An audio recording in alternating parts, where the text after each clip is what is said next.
साथियों, आज है रविवार और आज हम लोग कुछ स्पेशल देखने वाले हैं और आज दिन भी थोड़ा सा स्पेशल है।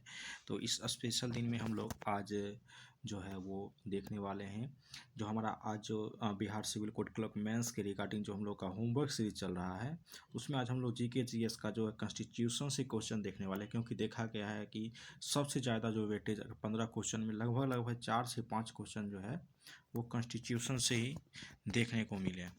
और इस वीडियो का अगर पीडीएफ इन्हीं को चाहिए तो ऊपर में आप यहाँ पर देखते होइएगा या फिर यहाँ पर आप जहाँ पे भी आप जुड़े हुए हैं तो डिस्क्रिप्शन में जाइएगा तो आपको टेलीग्राम का लिंक मिल जाएगा, वहाँ पे क्लिक कीजिएगा, ऑटोमेटिक आप टेलीग्राम से जुड़ जाइएगा। तो चलिए आज का जो हमारा पहला प्रश्न है और इसमें क्या ऑनलाइनर टाइप के क्वेश्चन पूछे जाते हैं तो हम लोग देख लेते हैं जो हमारा पहला प्रश्न क्या कहता है। देखिए, पहला प्रश्न है कि यदि लोग जो चुनकर आएंगे योग्य, चरित्रवान और ईमानदार हुए तो दोषपूर्ण संविधान को भी सर्वोत्तम बना देंगे। यह कथन किनका है? यह कथन किनका है? यह कथन है डॉक्टर भीमराव अंबेडकर जी का। किनका कथन है? डॉक्टर भीमराव अंबेडकर जी। बस आपको वहाँ पर क्या लिखना रहता है? सिर्फ डॉक्टर भीमराव अंबेडकर लिख दीजिएगा, आपको 1 नंबर मिल जाएगा। चलिए अगला प्रश्न देखते हैं। अगला प्रश्न है हमारे सामने, कैबिनेट मिशन योजना के तहत गठित अंतरिम सरकार का नेतृत्व किसके द्वारा किया गया था? तो कैबिनेट मिशन की बात अगर हम लोग करते हैं तो सभी को पता है कैबिनेट मिशन जो है वो मार्च 1946 में आया था, जो कि 3 सदस्यीय क्या थी, एक जो है कमेटी थी। इसके अध्यक्ष की बात अगर हम लोग करते हैं तो अध्यक्ष कौन थे? वो जो है वो पैट्रिक लॉरेंस, और इनके 2 और सहभागी थे, एक थे सर स्टेफोर्ड क्रिप्स और दूसरा एवी अलेक्जेंडर। तो इनका नेतृत्व किसके द्वारा किया गया था? अंतरिम सरकार जो था कैबिनेट मिशन के अकॉर्डिंग, तो किसने किया था नेतृत्व? तो जवाहरलाल नेहरू के द्वारा किया गया था, पंडित जवाहरलाल नेहरू इसका राइट आंसर हो जाएगा। उसी प्रकार अगला प्रश्न है, मॉन्टेक्यू चेम्सफोर्ड रिफॉर्म जो है वो की विशेषता क्या थी? इसकी विशेषता यही थी कि यह केंद्र एवं रियासतों के साथ साथ द्वैत शासित रियासतों की मध्य क्या किया था? शक्ति का विभाजन किया था। यानी ये कुल मिला के बोला जाए तो सेंटर में द्वैत शासन की व्यवस्था मॉन्टेग्यू चेम्सफोर्ड रिफॉर्म के द्वारा किया गया था। बाकी इस पे क्वेश्चन आपको बहुत आएगा, आपको पता है 1919 में ये हुआ था। चलिए आगे अगर हम लोग बात करते हैं तो अगला प्रश्न क्या है, 1946 की अंतरिम सरकार में कार्यकारी परिषद के अध्यक्ष कौन थे? तो 1946 की इंतरिम गवर्नमेंट जो बनी थी तो उसके जो कार्यकारी परिषद था, कार्यकारी परिषद, उसके अध्यक्ष कौन थे? तो पंडित जवाहरलाल नेहरू जी थे। अगला प्रश्न अगर हम लोग देखते हैं तो 1934 में संविधान सभा का सुझाव प्रस्ताव किसके द्वारा दिया गया था? तो सुझाव प्रस्ताव किसके द्वारा? एम.एन. रॉय। अब देखिए एम.एन. रॉय लिखिए या फिर आप इनका पूरा नाम भी लिख सकते हैं, जो कि क्या था, इनका मानवेंद्र नाथ रॉय इनका पूरा नाम था। ठीक ना? तो कोशिश कीजिएगा मानवेंद्र नाथ रॉय ही पूरा लिखने का, नहीं याद है तो एम.एन. रॉय भी लिख दीजिए, क्योंकि प्रचलित एम.एन. रॉय से ही हैं तो एम.एन. रॉय भी आप लिख सकते हैं।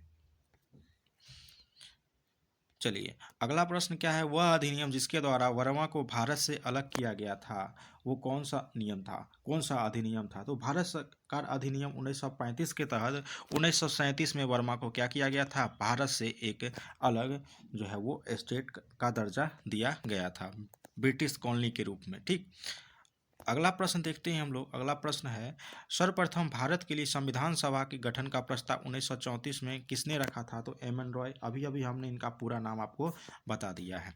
चलिए अगला प्रश्न क्या है, अगला प्रश्न है कि 1947 से पहले भारत में 26 जनवरी को क्या कहा जाता था? 1947 से पहले अगर देखा जाए तो भारत में जो ये जो 26 जनवरी है इसे हम लोग या तो पूर्ण स्वराज दिवस बोलिए या फिर स्वतंत्रता दिवस बोलिए, क्योंकि 1947 से पहले हुआ था कि 1929 में जो लाहौर अधिवेशन हुआ था तो उसमें जवाहरलाल नेहरू ने क्या बोला था, उन्होंने स्वराज की मांग की थी। तो और उन्होंने उसी समय बोल दिया था कि अगर ब्रिटिश सरकार जो है 26 जनवरी 1930 से पहले भारत को उपनिवेशिक राज्य का अगर दर्जा नहीं देती है तो भारत को हम लोग क्या उसी दिन 26 जनवरी को ही उसी दिन से हम लोग क्या भारत को आज़ाद कर मतलब वो घोषित कर देंगे, यानी स्वतंत्रता दिवस हम लोग उसी दिन से मनाएंगे। तो यहाँ पर इसका आंसर क्या हो जाएगा? स्वतंत्रता दिवस, या फिर आप इसे लिख सकते हैं क्या, पूर्ण स्वराज दिवस। क्या लिख सकते हैं? पूर्ण स्वराज दिवस। चलिए, अगला प्रश्न क्या है, भारत में सांप्रदायिक चुनाव प्रणाली यानी कम्युनल इलेक्टोरल सिस्टम जो है सबसे पहले किस अधिनियम के द्वारा शुरू किया गया था? तो मॉडलो मिंटो अधिनियम था, इसके द्वारा स्टार्ट किया गया था, जो कि कब आया था? 1909 में आया था। ठीक,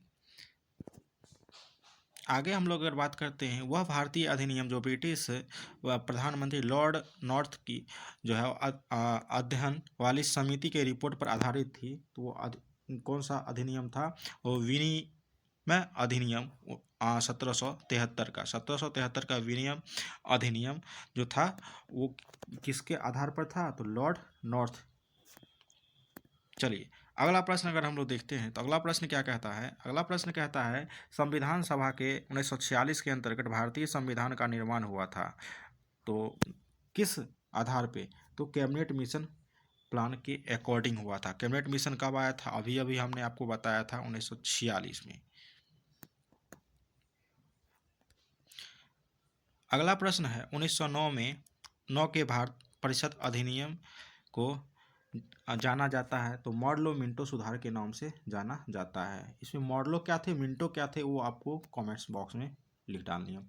अगला प्रश्न कहता है, भारत में लोकसभा अध्यक्ष यानी स्पीकर का पद और डिप्टी स्पीकर का जो पद था वो किस अधिनियम के तहत सृजन किया गया था? तो वो था भारत सरकार अधिनियम 1919 के तहत जो है वो स्पीकर और डिप्टी स्पीकर का जो लोकसभा में पद है उसका सृजन किया गया था।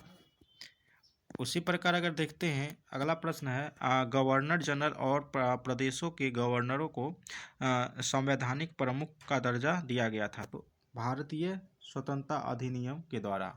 ठीक है, अगला प्रश्न अगर हम लोग देखें तो अगला प्रश्न है, डैश ने पहली बार देश में प्रत्यक्ष चुनाव की शुरुआत की, यानी पहली बार प्रत्यक्ष चुनाव की शुरुआत की गई, इसके द्वारा कुछ सीमित लोगों को ही और सीमित जाति को क्या हुआ, वहाँ पर जो वोट देने का अधिकार दिया गया था, ठीक ना, अथवा शिक्षा के आधार पर जो भी हो, मतलब वो दिया गया था किस अधिनियम के तहत? तो वो भारत सरकार अधिनियम 1919 के तहत ही कुछ गिने चुने लोगों को क्या वोट देने का अधिकार दिया गया था।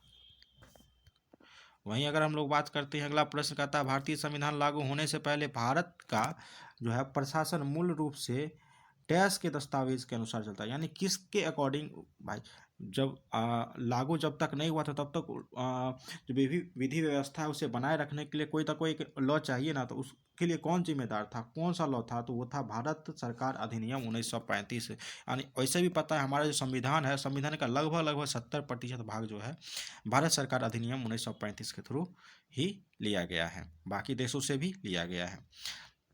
यूनाइटेड किंगडम की संसद का वह अधिनियम जिसके बारे में कहा जाता है वो भारत में उदार तानाशाही और जिम्मेदार सरकार की उत्पत्ति के अंत को दर्शाता है, तो वो कौन सा? 1919 का अधिनियम। चलिए आगे देखते हैं, आगे क्या कहता है, कौन सा अधिनियम है जिसके द्वारा ब्रिटिश संसद में चाय और चीनी के साथ साथ व्यापार ईस्ट इंडिया कंपनी में भारत के साथ जो था एकाधिकार को समाप्त कर दिया गया था? तो चाय चीनी जो था वो किस पे समाप्त कर दिया गया था? तो 1813 का जो अधिनियम था, इसमें चाय और चीनी के अलावा जो भी था उसको ख़त्म कर दिया था। साथ ही साथ इसमें शिक्षा पर भी 1 लाख रुपया दिया गया था, ठीक ना। ईसाई ईसाई की शिक्षा पर, यानी ईसाई मशीनरी जो होता है उसकी शिक्षा के लिए कितना? 1 लाख रुपया दिया गया था। अगला प्रश्न कहता है, ब्रिटिश भारत 1937 में भारतीय राष्ट्रीय कांग्रेस का मंत्रिमंडल कौन नहीं था? तो ब्रिटिश भारत की अगर हम लोग बात करें तो 1937 में क्या हुआ था? चुनाव हुआ था। उसमें अगर देखा गया तो टोटल कितने 11 प्रांतों में चुनाव हुआ था, ठीक ना। 11 प्रांत में चुनाव हुआ था, जिसमें कांग्रेस जो है भारतीय कांग्रेस 5 में ही अपना पूर्ण बहुमत, 3 में कहीं कहीं 2 भी रहता है, 3 में जनरली देखा गया है कि वो सहयोगी था और 3 में उसका नहीं हुआ था। उसमें बंगाल और पंजाब था, यहाँ से उन्हें क्या बहुमत नहीं मिली थी, बंगाल और पंजाब से इनको बहुमत नहीं प्राप्त हुआ था। एक और प्रांत था, कौन सा प्रांत था वो आप कमेंट्स में कीजिएगा। 3 प्रांत से उन्हें बहुमत प्राप्त नहीं हुई थी। कहता है डैश अधिनियम जिसके द्वारा भारत परिषद यानी इंडिया काउंसिल को समाप्त कर दिया गया था? तो भारत सरकार अधिनियम जो था 1935 के तहत जो था ये भारत परिषद इंडियन काउंसिल एक्ट उसको क्या किया गया था? समाप्त कर दिया गया था। अगला प्रश्न अगर हम लोग देखें तो अगला प्रश्न क्या कहता है, 1773 के रेगुलेटरी एक्ट के तहत बंगाल का प्रथम गवर्नर जनरल किसे नियुक्त किया गया था। तो 1773 के रेगुलेटिंग एक्ट के तहत पहली बार क्या हुआ था, बंगाल के गवर्नर को क्या बंगाल का गवर्नर जनरल कहा जाने लगा था, जो कि पहला कौन सा बना था, वारेन हेस्टिंग बना था। कौन बना था, वारेन हेस्टिंग। याद करने का तरीका भी क्या है, काहे बीबी को माथा पर चढ़ाया, ऐसे करके हम लोग याद करते हैं, काफी हम लोग देख लेंगे। चलिए अगला प्रश्न क्या कहता है, अगला प्रश्न कहता है वह एक्ट जिसके द्वारा बंगाल यानी कोलकाता में क्या उच्च न्यायालय का जो है वो गठन किया गया था। तो कौन सा एक्ट था, 1773 का रेगुलेटिंग एक्ट, जिसके तहत कलकत्ता में क्या किया गया था, उच्चतम न्यायालय का गठन किया गया था। और कमेंट्स करके बताना है कि उच्च न्यायालय का गठन कब किया गया था। कहता है हम फिलहाल संविधान निर्मात्री सभा में जाने के निर्णय के अलावा अन्य किसी से संबंधित अन्य किसी बाधे से नहीं है। यानी फिर से मैं कह देता हूँ, हम फिलहाल संविधान निर्मात्री सभा में जाने के निर्णय के अलावा अन्य किसी बात से बाधे नहीं है। यह कथन किनका था, ये किसका था, मोहम्मद अली जिन्ना का था। किनका था, मोहम्मद अली जिन्ना का था। आगे हम लोग अगर बात करें तो 1935 के अधिनियम के तहत कराए गए विधानसभा चुनाव में कांग्रेस ने पूर्ण बहुमत कहाँ से नहीं प्राप्त किया था। तो अभी अभी जस्ट हमने बताया था बंगाल और क्या, पंजाब। एक और आपको कमेंट्स करना है, तो बंगाल पंजाब तीनों आपको लिख दीजिएगा तो आपको बेटर है कि आपको 1 नंबर मिलेगा। आप इसी बंगाल लिखिएगा तो आपको आधा नंबर ही मिलेगा। चलिए अब क्या कहता है, ब्रिटिश सरकार का अधिनियम जिसने पहली बार भारत में शिक्षा के लिए 1 लाख, अभी अभी जस्ट हमने बताया था कौन सा था, 1813 का चार्टर एक्ट, जिसके तहत क्या हुआ था, ब्रिटिश शिक्षा के लिए आपको 1 लाख रुपए दिया गया था। अगला प्रश्न कहता है भारतीय संविधान को अपने देश में के प्रशासन में कुछ हिस्सा लेना संभव बनाने वाला कौन सा अधिनियम था। यानी ये हुआ था कि भारत को अपने देश में प्रशासन के लिए भी उसको क्या कुछ हिस्सा दिया गया था। कौन सा एक्ट था वो, 1833 का चार्टर एक्ट था। ये हर 20-20 साल के लिए आता था, ठीक ना। आगे प्रश्न भी है, कहता है एक संघीय व्यवस्था और केंद्र में द्वैत शासन भारत में लागू किया गया था। तो यहाँ पर कौन सा, इसका आंसर क्या आ जाएगा, 1935 का अधिनियम के द्वारा। यानी ये कह रहा है कि संघीय व्यवस्था कहाँ पे, केंद्र में, और द्वैत शासन भारत में कब लागू किया गया था, किस अधिनियम के, तो क्या हो जाएगा, 1935 का अधिनियम हो जाएगा।